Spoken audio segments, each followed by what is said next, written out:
Engineering is the magic that makes our world and shapes our lives. Extraordinary breakthroughs have changed the course of history and taken us further than our ancestors could have ever imagined. But with every new frontier comes unknown risks when we face the horrifying consequences of our overreaching. From the Hindenburg airship explosion to the Challenger space shuttle disaster, we revisit these devastating experiences and uncover how these tragedies occurred. Why did the Titanic really sink? How were hundreds of thousands of people poisoned in Bhopal, India? What can we learn from these mistakes that will make mankind take the next giant leap forward?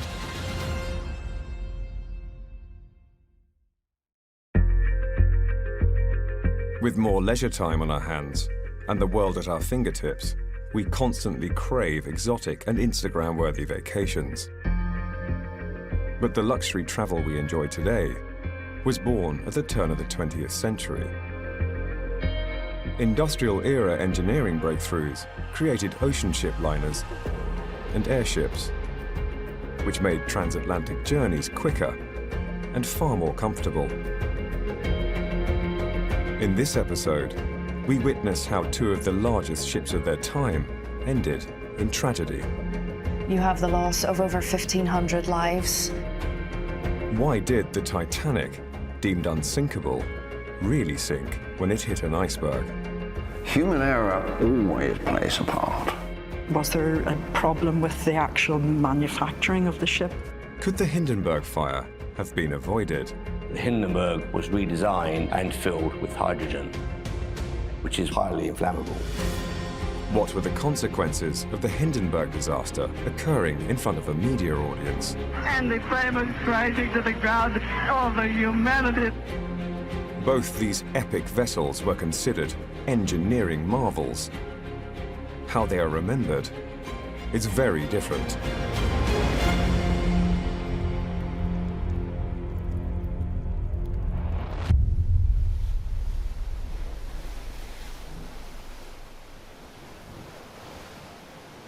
The Titanic story is the epitome of drama and tragedy. It's man against nature, the capriciousness of fate, it's the fragility of human life. It hit people of all ages at different levels, but it hit them in the heart. 1912 was the Edwardian era. The Industrial Revolution was still in full swing. At this time, the transatlantic passenger trade was growing exponentially, meaning that ocean liners were being built at a record rate. The main British companies sailing across the Atlantic were White Star and Cunard. They were in fierce competition with each other. Cunard had been developing ships which were built for speed, the likes of Mauretania and Lusitania.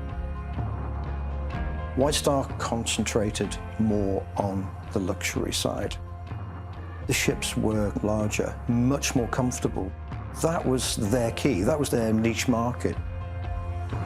So 1907, the plans were drawn up to build the Olympic-class liners, Olympic, Titanic, and later Britannic. The growth of ship design and ship size was increasing very, very quickly. To some extent, designers were going up a learning curve. Belfast was a very heavy industrial area at that time. Harland and Wolff in Belfast were the builders of Titanic. This was the largest dry dock in the world, and the shipyard employed 30,000 people. They had no coal, no natural iron ore or anything like that.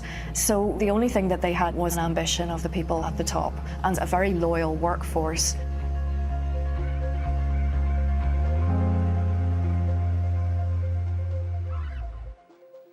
I can remember it well. When I was a wee boy growing up in Belfast, My father took me down to the shipyard. He was helping to build the great Titanic. It was a huge piece of steel. And I said to Dad, how could that big ship stay up in the water? And his words to this day I'll never forget. Son, that big ship will always stay up in the water. In Belfast, we called it the unsinkable ship.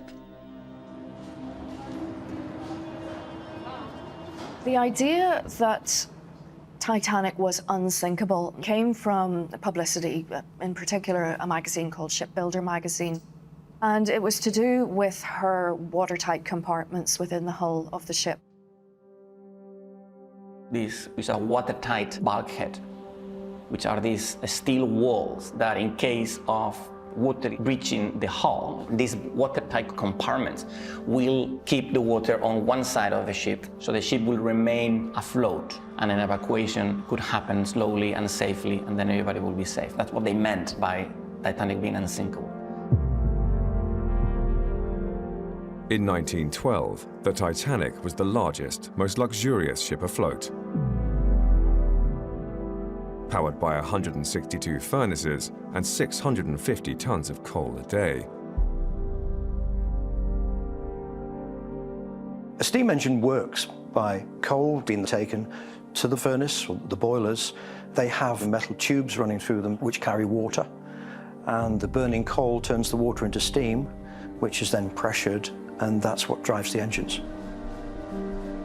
In the lead up to Titanic's departure in April 1912, there were a number of factors that caused delays.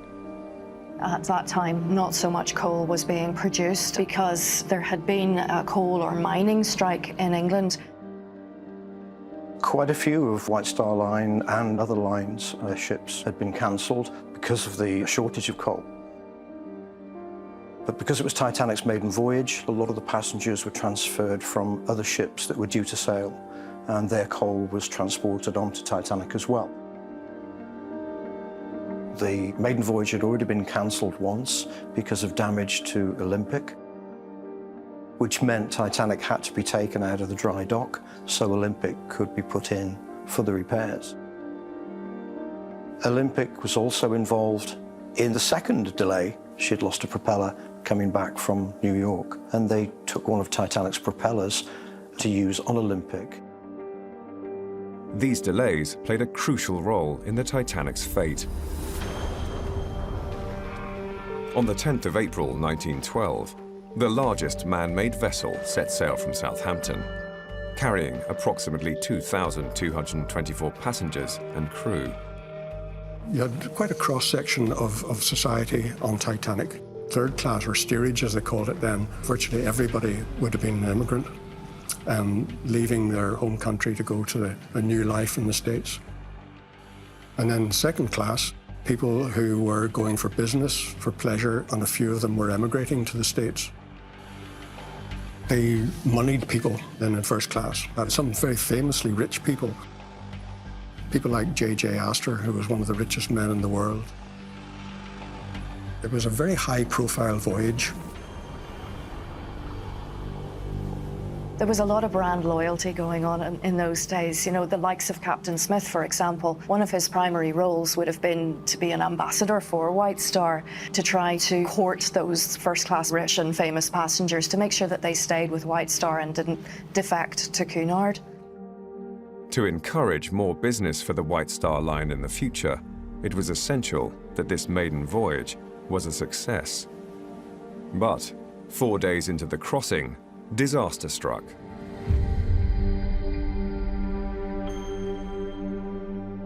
If we're setting the scene, it was a very calm night. It was moonless, so there was only starlight. It was flat calm, which is quite unusual in the Atlantic, but not when you get close to icebergs.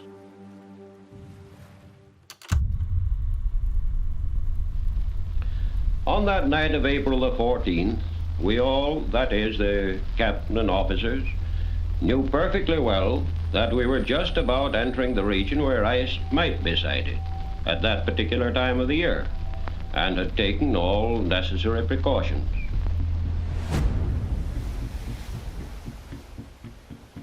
On the night when Titanic hit the iceberg, many other ships in the area had been radioing through ice warnings to her radio operators, saying that they had either slowed down significantly or stopped altogether for the night. Titanic didn't.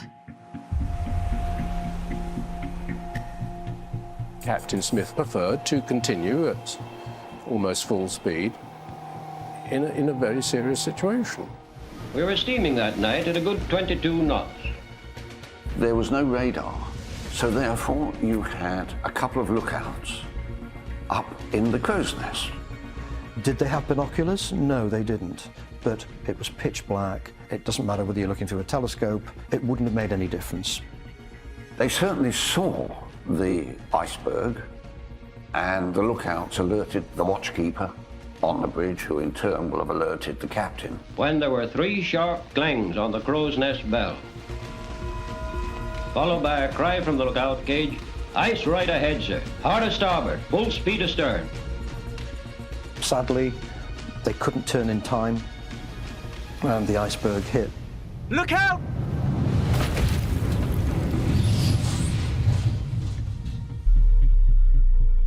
She took the blow along her starboard side, masses of ice actually falling on the foredeck. When you have 40-odd thousand tons of ship hitting an iceberg, she's in trouble. At the start, there wasn't a panic. In fact, there was almost a disbelief. When did you first realize how serious things were? I didn't think it was serious because I didn't think it was possible a big ship like that could sink. The Titanic was in emergency mode, and it started very slowly the evacuation as the procedure was meant to be. Sheer number of lifeboats were not adequate to cater for the number of passengers, let alone crew. White Star's plan for an evacuation at sea didn't really depend on having a lifeboat place for every person on the boat. It was built to stay afloat for about 8 hours, and during that 8 hours there would be plenty of time, because it was a busy shipping lane, for other ships to come to their rescue. The Titanic was meant to only have flooded 4 watertight compartments. It flooded 5, so this is already above. The Titanic did not stay afloat. That after 2 hours and 40 minutes, the Titanic suddenly starts to sink. Suddenly and really quickly. Did you see the ship sink? I did. It sank very quickly. As the bow section of the ship sank, she then pulled the stern section out of the water. Panic and everything that sets in at the end, and people screaming and jumping overboard. The weight increases dramatically, and that's why the ship broke in 2. The stern section settled back into the water, but was then pulled vertical by the bow section, which was still attached. The bow broke away completely, and slowly the stern section sank. And then which ship rescued you? Carpathia. Carpathia picked us up then early in the morning, about 9 o'clock or something.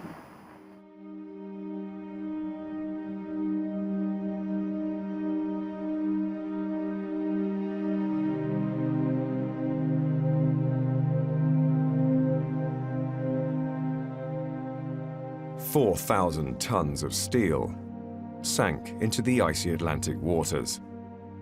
The loss was devastating. You have the loss of over 1,500 lives, right through from some of the richest people in the world to some of the poorest, and many children as well. This was a complete and utter tragedy. 10,000 people watched as the Carpathia steamed past the battery towards Pier 54 in New York Harbor, where another 30,000 people waited. News was scarce following the disaster because the captain of the Carpathia wanted to protect the passengers. He took them to New York. They arrived on the evening of the 18th. When news came out of Titanic's disaster, the initial headlines seemed to suggest that nearly all the people on board had been saved. And really it wasn't until Carpathia got into New York and the head count was done that it was realized how bad it was. Southampton lost so many people.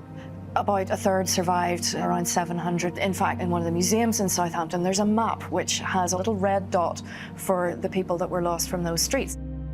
The disaster ripped out the heart of Southampton in 1912. Hundreds of children lost their fathers. Streets were decked out in black. Belfast had sent out this ship Titanic with such pride and with such hope. And to have her sink on her maiden voyage less than 2 weeks after she'd left was such a dent to the pride of people here. I think Belfast was clothed in shame and grief, and I think that that dark cloud has hung over us for many a long year. It's always been a very difficult subject for Harland and Wolff. We built it as best as we could, but it just wasn't enough.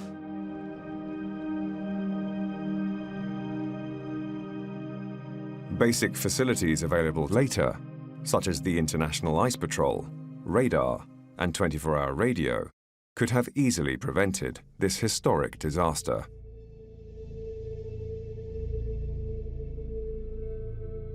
There were 2 inquiries into the Titanic tragedy, one in New York, and then a much more expensive inquiry took place in London. Of course, when the disaster happened, blame being imparted in different directions, and was there a problem with the actual manufacturing of the ship? The importance of the pressure that people were putting on business-wise. Really, nobody was held accountable. No one person or factor was singled out as the cause of Titanic's loss being so great and the loss of over 1,500 lives. Human error always plays a part. If we think, when we look at risk, 80 to 90% of all failures are caused by human beings. So therefore, we have to question, perhaps, the actions of people. I applied a technique called root cause analysis, which I'd used in my career, looking at mistakes, and divided the disaster into 3 stages. Why did Titanic hit the iceberg? Why did the boat sink so quickly? And why did so many people die? And the reason she hit the iceberg was that her captain took her into a known danger zone at high speed. It's always a wonder as to why. Why did Captain Smith not take the decision to at least slow down?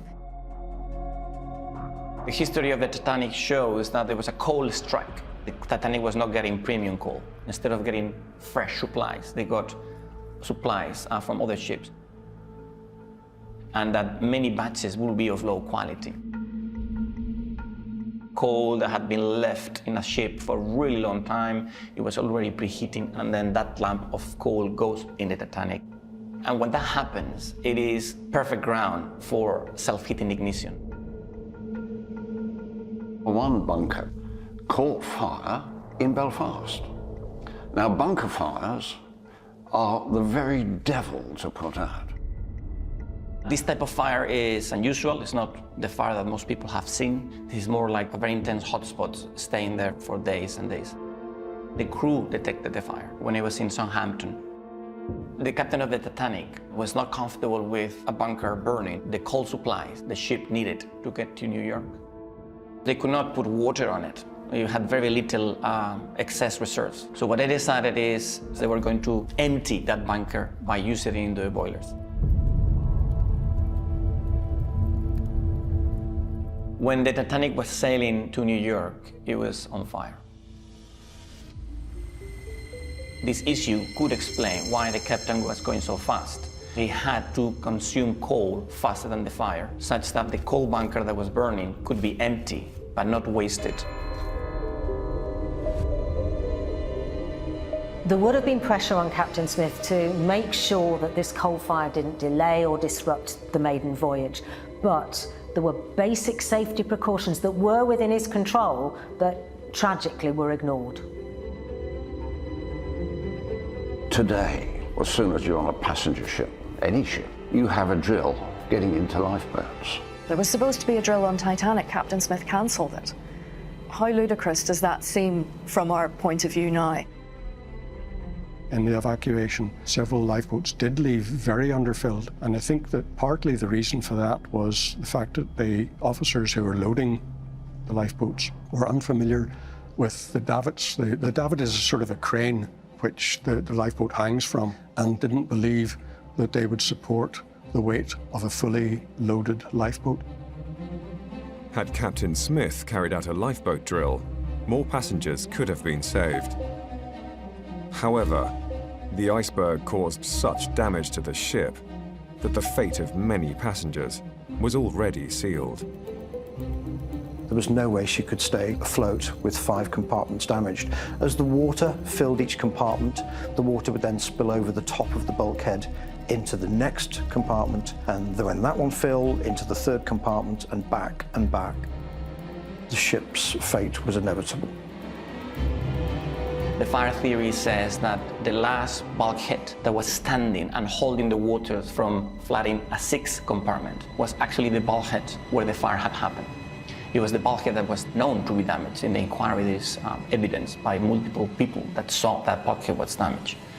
And it could be that the water on the other side of the compartment at some point breaks the bulkhead, yields to the water, a 6th compartment is flooded, and that leads to sinking of the Titanic very quickly and suddenly.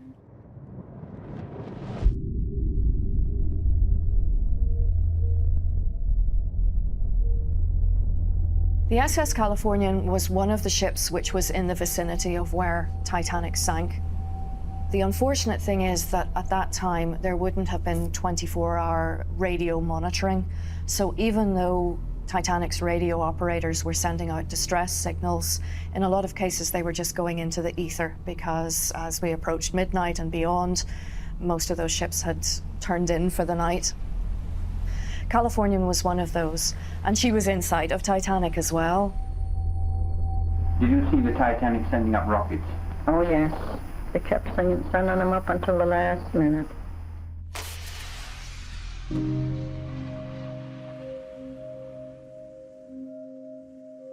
Titanic fired white rockets which signaled distress. The captain of the Californian took those to be not signals, but merely a party on board and rockets being fired, fireworks, which of course we know wasn't true. The disaster was so enormous that soon afterwards in Paris, a meeting was held. 16 heads of state attended. They produced 74 articles with a load of regulations. The 4 significant changes for safety at sea following the Titanic tragedy: 24-hour manned radio. Ships were strengthened. For instance, the bulkheads were taken much higher for security and safety of the vessel. A space in a lifeboat for every passenger on board any ship, and the introduction of the ice patrol. So the Coast Guard Ice Patrol is on a 4-month cruise to scout the bergs and fight the bergs.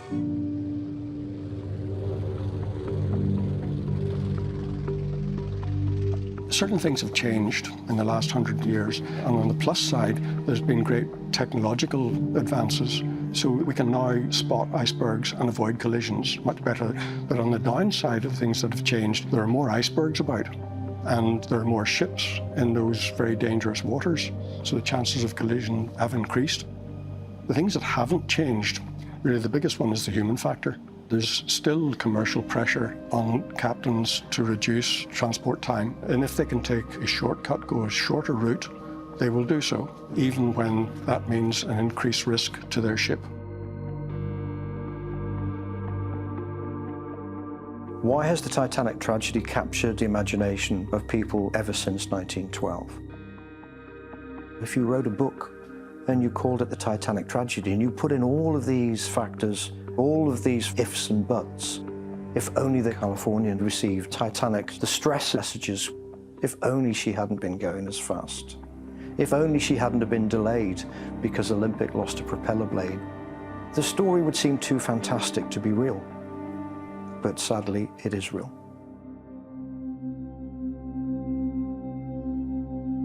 The Titanic tragedy is immortalized in popular culture. But this infamous disaster led to developments of larger, faster, and safer ocean liners, and a $117 billion industry. While ice sealed the Titanic's fate, 25 years later, in 1937, a huge ball of fire signaled the end of luxury airship travel forever. It bursts into flames. Get it started, get it started. It's fighting, and it's rising. It's rising terrible. Oh my, get out of the way, please. Oh, 400 or 500 feet into the sky, and it's a terrific crash, ladies and gentlemen. It's smoke and it's flames now, and the flame is rising to the ground, not quite to the mooring mast. Oh, the humanity. Like the Titanic, the Hindenburg was set to usher in a new wave of luxury transportation. A Zeppelin is a rigid airship named after its German designer, Count Ferdinand von Zeppelin. The body consists of a lightweight structured framework within which there are helium or hydrogen gas cells which make it float, and a cover is then fitted over the frame to ensure that it's weatherproof and that it's more streamlined. Takeoff, water ballast would be vented and the airship would rise away from the ground. On the descent, you would just let some of the gas escape, which would reduce the buoyancy of the Zeppelin. If the nose is rising high, you can let some of the gas out of the cells in the front. If the tail is becoming too light, you can let gas out of the back. This is a method of keeping the Zeppelin in trim. Diesel engines on both sides of the airship would propel it forwards, which would also generate a degree of lift as well as the buoyancy of the gas cells. And then for steering, there are rudders and elevators at the tail, just like an aeroplane. Coming into land, they would approach into wind towards the mast, and then you would drop mooring lines and they would then be attached to winches and the ship winched onto the mast. The whole climate of flight was different. Aircraft had only just got accepted by that time. The future was seen for passengers and oceanic transport. At the time, it was either a steamship or a Zeppelin. There was no passenger airliner that could fly the Atlantic. The Zeppelin was faster than a ship and also very comfortable. There were three countries. There was Germany, Britain and America that were really involved in the development of the rigid airship. The Hindenburg, as such, was probably fourth in line as far as the world's greatest airship disaster. The British R-38 that the United States was buying, 44 men were killed. Then the British R-101 crashed in France. That killed 48. The United States Akron crashed off of the coast of New Jersey. 73 died. So both those two countries were very nervous about using airships. The Germans then carried on. Germany was a country that was becoming very strong due to the popularization of Adolf Hitler. He was elected chancellor. The Zeppelin company went bankrupt. Goebbels, the propaganda minister for Hitler, called in Hugo Echner, the president of the Zeppelin company, and they made him an offer they couldn't refuse. And that's why the swastikas are on the tail fin of the Hindenburg. The Germans were very aware that hydrogen wasn't the ideal gas for their airships. Although hydrogen is much more readily available than helium, it's considerably more dangerous. The D6 exploded in its hangar. The hydrogen had been ignited by a stray spark. During World War I, the Germans had used hydrogen airships to bomb London. And some smart British engineer decided to put phosphorus on the bullets, creating an incendiary bullet, which then auto-ignited any hydrogen cell that it would hit. And that stopped the bombing of London. And helium, of course, does not burn. The Hindenburg was designed to be filled with helium. Most of the helium in the world is found in the US, and due to the political situation at the time, America refused to export helium to Nazi Germany. There's a possibility that we decided that the Germans were not going to get the ability to bomb anybody with an airship that could not be brought down. So the Hindenburg was redesigned and filled with hydrogen.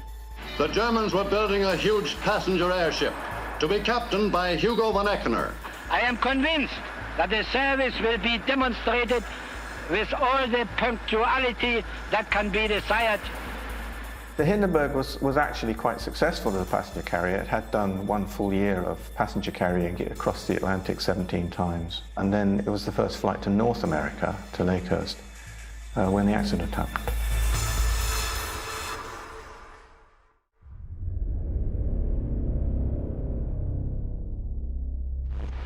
The newest Zeppelin, the largest ever built, is coming to the United States. On the morning of May 3rd, 1937, beginning in Frankfurt, Germany, the Hindenburg departed for Lakehurst. The flight was about 2.5 days long. She ran into a storm over the Atlantic, got here late. The huge ship soared majestically toward its final destination, Lakehurst, New Jersey. I was a little over 5.5 years old. It was afternoon, early afternoon. My mother says, "Come on, Nick, let's go down and see the Hindenburg." Huge machine flying in the air, couldn't figure out what was holding it up. It was about 400 feet up, maybe 500, very low, passed almost overhead. The observation deck windows were open. Passengers were in the windows waving to people on the ground. I heard the drone of the big diesels.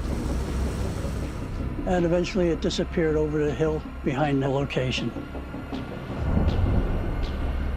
When it came into Lakehurst, the ground control told them there were thunderstorms in the area.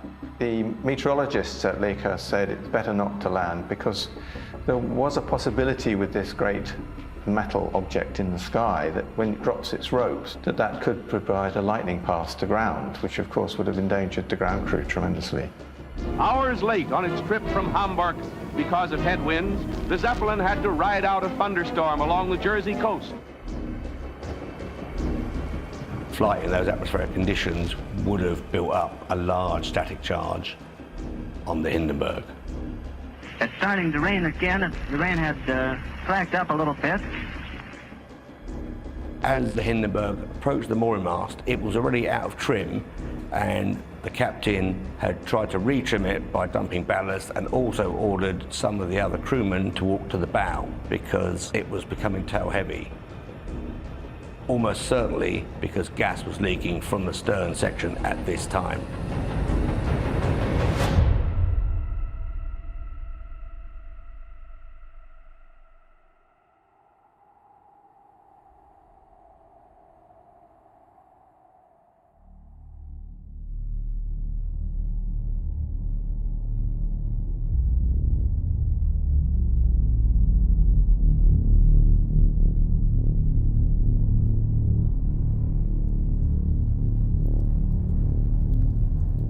The airship crashed into the ground in only 34 seconds.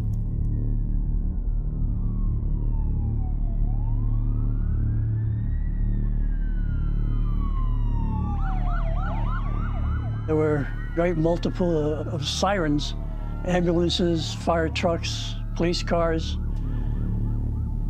Had no idea what had happened. When the Hindenburg caught fire, It burnt at the back first, which made the tail collapse, and then the fire propagated forwards, killing the men in the bow.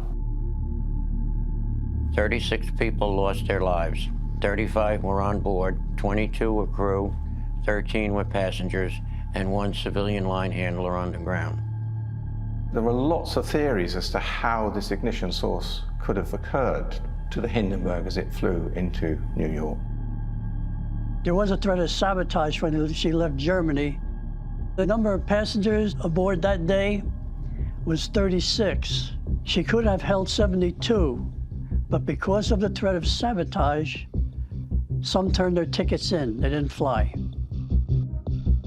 The ship crew had riggers. They were regularly patrolling, looking for anything that was wrong all over the rigid structures, inspecting the bags, looking out for leaks, patching leaks. And so it would have been quite difficult for anybody to put a bomb there. Certainly they couldn't have put it in there in Germany. The root cause seems to be that there was some sort of leak of hydrogen inside. The fount of all knowledge on Zeppelins was Hugo Echner. He had more experience than anybody else. He had stated that Captain Proust had made 3 mistakes, and it was his fault that the airship crashed. When he came in at a high speed, and he was releasing hydrogen to make the ship heavier for a faster landing, which is fine, but you don't do it in an electrified atmosphere. You had an electrical storm here. And then he made a high-speed, sharp turn heading toward the west, still releasing hydrogen. Mistake number 2, you don't make high-speed, sharp turns. A wire had broken because of the stresses in the hull on that sharp turn, and could have cut one of the gas bags and caused the leak. There were 16 cells, and the leak is said to have occurred from cell number 4. That's why the tail dropped, because it lost lift. Now you have free hydrogen floating throughout the airship, and when hydrogen mixes with oxygen, it is ready to react, and the least little thing will set it off. Before landing, the airship had built up a static charge on the cover, and because the mooring ropes were dropped onto wet ground, that then earthed the frame, causing an electrostatic discharge between the cover and the frame, which is a spark. The spark ignited the hydrogen, causing flames to quickly spread through the 16 cells. There is a theory that the spark would have ignited the cover on its own. It might not have made any difference if it was filled with helium, because the cover itself was coated with what's called nitrocellulose dope, described as rocket fuel. It's very flammable. And if you add aluminium powder to nitrocellulose dope, and that is absolutely rocket fuel. And of course they had put aluminium powder in the dope on the outer cover of the Hindenburg to protect the fabric from sunlight. So they had unwittingly covered it in rocket fuel. If you watch the film of the Hindenburg, you will see the flame spread along the outer cover very quickly, and that's the nitrocellulose dope. The Zeppelin manufacturers never admitted to knowingly covering the airship with a highly flammable mixture. So the Hindenburg really was the nail in the coffin, because it then caused a lot of thought in Germany. And there is evidence that the Germans were aware of the problem of their nitrocellulose dope fabric, because the mixture that they put onto the next airship which they built, which was a sister ship to the Hindenburg, the LZ-130, called the Graf Zeppelin II, had a different mixture which was not so combustible.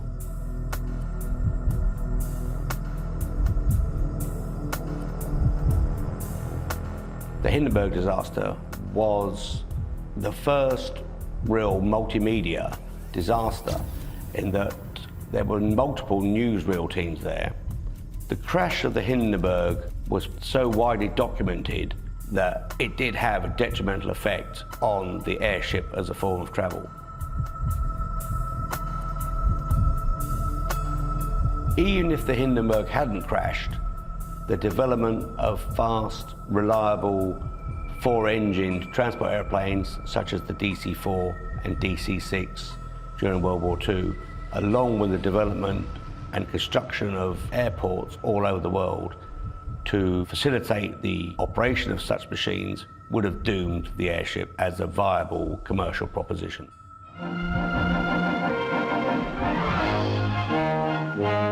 This is it, the first American commercial jet capable of economical transatlantic service. Although the Hindenburg signaled the end of their use for passenger travel, airships are not obsolete. Airships, dirigibles, and blimps are very effective in certain situations. You can turn an airship, blimp or dirigible, into the wind, and if you idle the engines properly, you could sit there forever in one place. It can't be done by a fixed-wing aircraft. You can't even do that with a helicopter, because a helicopter's duration is limited to the fuel on board.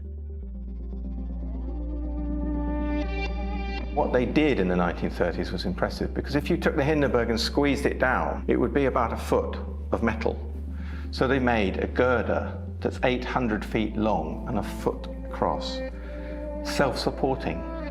That is an amazing engineering achievement.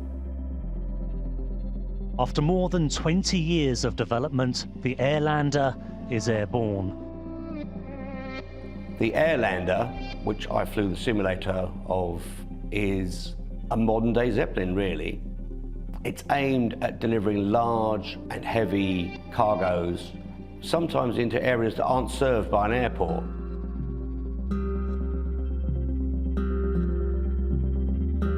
There are a lot of things that airships in the future will be able to do, and they've been proposed for replacing satellites, because if you could put an airship in the stratosphere, you don't have all the expense of launching rockets.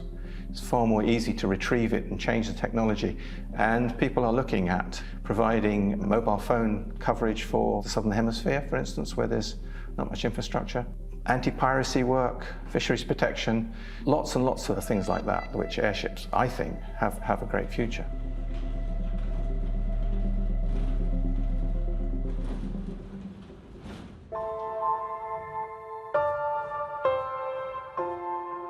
The Titanic and Hindenburg were the most glamorous modes of transport of their era. In the decades since, engineers have been meeting increased desire to travel further, faster, and more comfortably. But with resources running out and the environment threatened, the future demands sustainable engineering. Like the Titanic and Hindenburg in their day, the most exciting engineering developments are new forms of transport. However, as we continue to strive forward, it is vital that we do not repeat the mistakes of the past. The priority for engineers must remain the same: the safety of all passengers.